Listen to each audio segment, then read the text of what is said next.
Guys আজকে আমরা চলে যাইতেছি রিস্কাই করে যমুনা ফিউচার পার্কে। তো ফাইনালি আমরা ভিতরে আইসা পড়ছি। তো আইসা পরে পরে আমরা দেখতেছি ভিতরটা জায়গাটা অস্থির।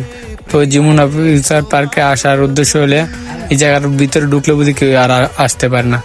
তো আমরা ফাইনালি লিফটে ভিতরে চলে যাইতেছি, দেখি অনেক মানুষ। তো আমি ভিডিও বানাইতেছিলাম, সবাই দিকে আমার পাইল টাকা লিছে। তো আমি ভাবতেছি এইভাবে আমার দেখার কি আছে, সবাই আমার পাইল টাকা লিছে। তো আমরা লিফটের ভিতর থেকে বাইরে গেছি, বাইরে শপিং মলটা দেখতেছি।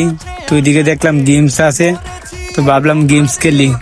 তো অনেকক্ষণ গেমস খেললাম, গেমস খেলার পর দিয়ে আরেকটা পাবজি গেম আছে।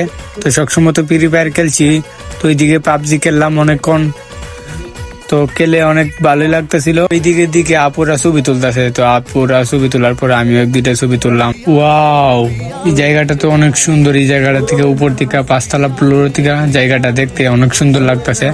তো আমরা উপর থেকে নিচে নামে যাইতেছি। তো অনেকক্ষণ ঘোরাঘুরির পরে একটা হোয়াইট কালার শার্ট আমার পছন্দ হয়েছে। তো এই হোয়াইট কালার শার্টটা আমি দেখলাম, এর প্রাইস 1650 টাকা। আমি বলতেছি এত প্রাইস, আমি দেখে তো মাথা নষ্ট।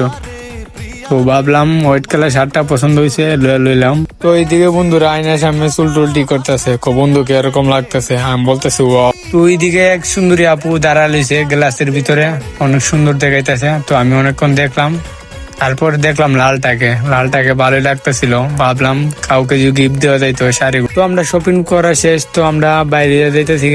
তো ওইদিকে ভাবতেছি তো আমরা কোন দিকে যাব, তো বাইরে রাস্তাটা কোনটা। তো ওই জায়গাটা অনেক সুন্দর দেখা যাইতেছে। তো ওই জায়গাটা ছবি টবি তুললাম, একটু ভিডিও টিডিও বানাইলাম অনেকক্ষণ। তো জায়গাটা